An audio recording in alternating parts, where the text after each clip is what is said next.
Narito ang Balitang Pinoy TV. Mga kababayan, saan man panig kayo ng daigdig naron, dito na naman tayo sa another episode ng ating vlogs po. Pag-uusapan natin ngayon, ito po, no? Yung sinabi po, kapapasok-pasok lang po ng sinabi ni Pangulong Marcos. Ito po ang tungkol po dito sa impeachment kay BP Sara Duterte.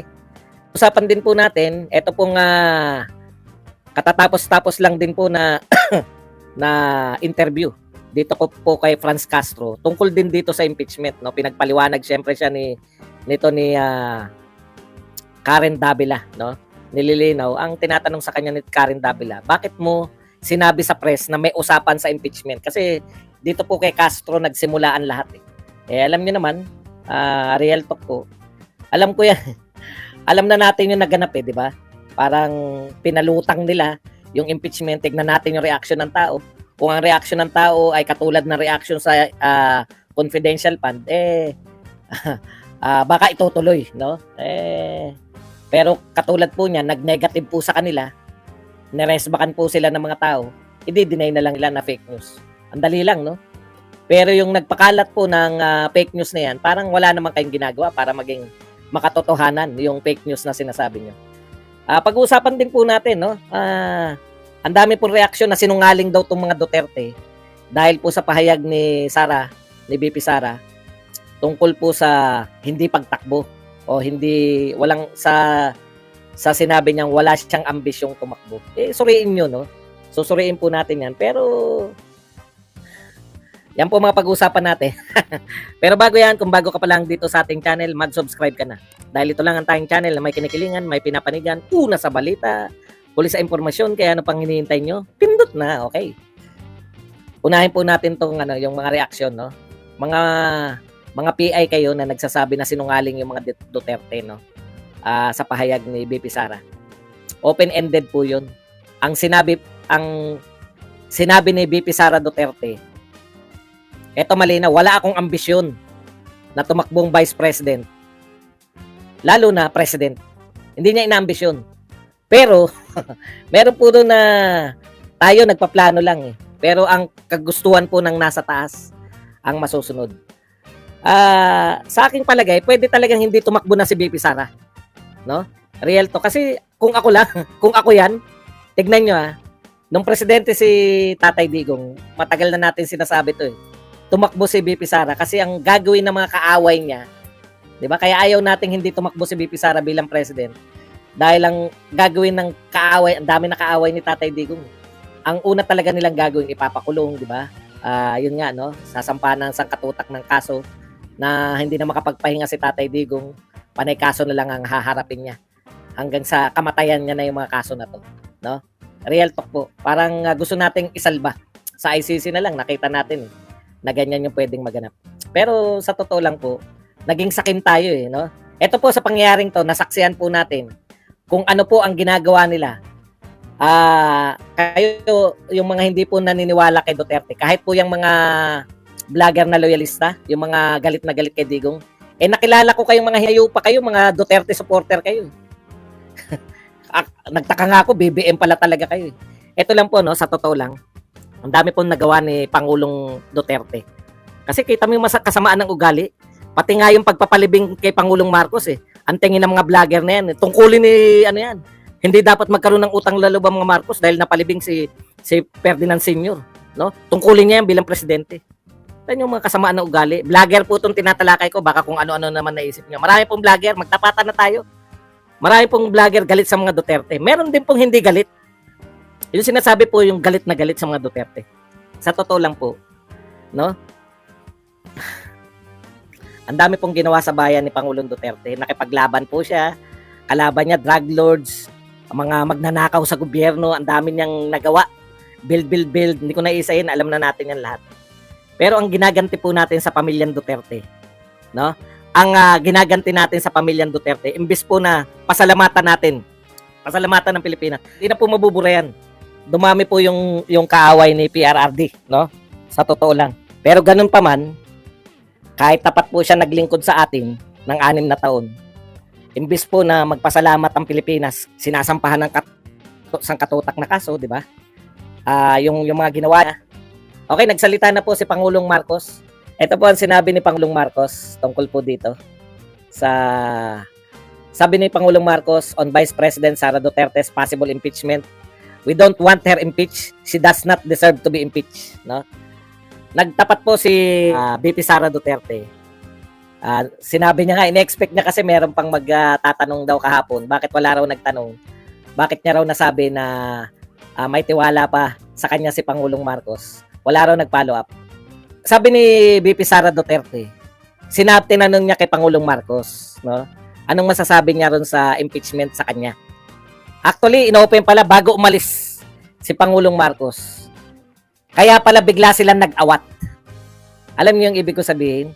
Ipinaalam pala ni VP Sara Duterte kay Pangulong Marcos yung tungkol sa impeachment. Bago tumulak sila Pangulong Marcos, kasama niya si Martin, papunta sa ibang bansa, sinabi na ni VP Sara Duterte, ano masasabi mo sa impeachment? Kaya pala, biglang-bigla tong buong mga leadership ng House of Representatives ay nagsabi na fake news. Okay. So kasi, siyempre, kinakailangan ni VP Sara, ano ba ako sa inyo? Ako ba, tinuturing niyo, ano pa ako? Good pa ba tayo? Mahirap naman, di ba? Dapat alam ni VP Sara kung saan siya lulugar. Mamaya, nag-expect siya. Kaya niya po nasabi na buo pa yung tiwala ni Pangulong Hindi po siya nag-assume. Hindi niya po in-assume. Matatalino po yung mga Duterte. No? So malinaw po, alam po ni Pangulong Marcos na may impeachment moves. Pinag-uusapan po sa Kongreso, no? Bilang dininay po ng leadership ng Congress. Matindi nga yung pag-deny ni Erwin Tulfo at ni Dalipe, no? Na ito po ay fake news. So syempre, isang congressman po yung nagpakalat niyan eh. In-interview po to ngayon si Franz Castro, no? Si Franz Castro po in-interview nito ng napakagandang si Karen Davila. Ayun, si Karen Davila po. Syempre, ang tanong ni Karen Davila, kung wala naman pong usapan, tinanong niya no, meron ba talagang usapan ng Sabi ni Franz Castro, casual lang. Bakit po niyo sinabi sa press? Tama yung tanong ni Karen Davila di ba? Kung casual lang na usapan, parang naglilinis na to si Castro. Pasensya na kayo, hindi ko po paparinig yung boses niya na. Matindi ang mga ABS-CBN. Nagpapabura ng yan na ako niyan Na-copyright na ako niyang ABS-CBN na yan. Okay. Ito. May ginawang report video si VP Inday Sara sa accomplishment nila in 100 days. Grabe no? Sana all nagre-report. Sana all. At dito nyo makikita mga lords, gaano ka kwalidad at gaano kadami ang natulungan ni VP Inday Sara ng mga kababayan natin. Today, let me report to you that in the first 100 days of my first year in office as Vice President, we have initiated watershed decisions that would not only significantly change the way Filipinos look at the office of the Vice President, but most importantly, would strengthen its mandate and will enable the office to serve more and more Filipinos across the country. The watershed decisions that we have initiated, the reforms of the pipeline, the expansion of the existing social services programs, the implementation programs aimed at addressing lack of livelihood, and recovery from disasters and armed conflicts, these all bring us to an office of the Vice President that will never leave any sector behind.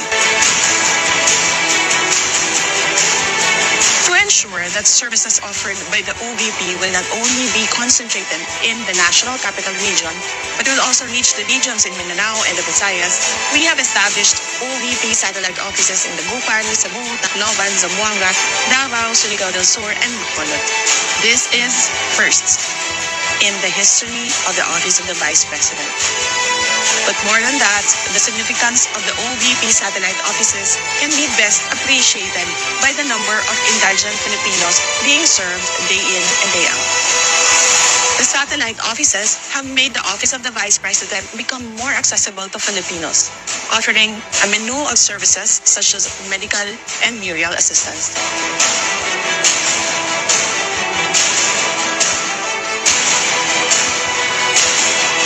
We set up the OVP Disaster Operations Centers to institutionalize the disaster relief activities of the OVP.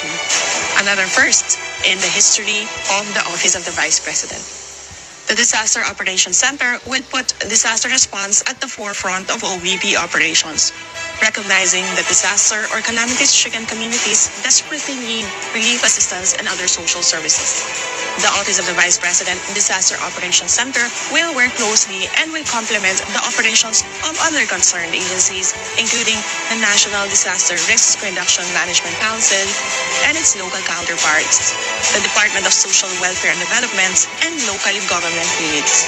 Fresh from its inception, the OVP Disaster Operations Centers responded to the victims and survivors of the July 27 earthquake in Abra.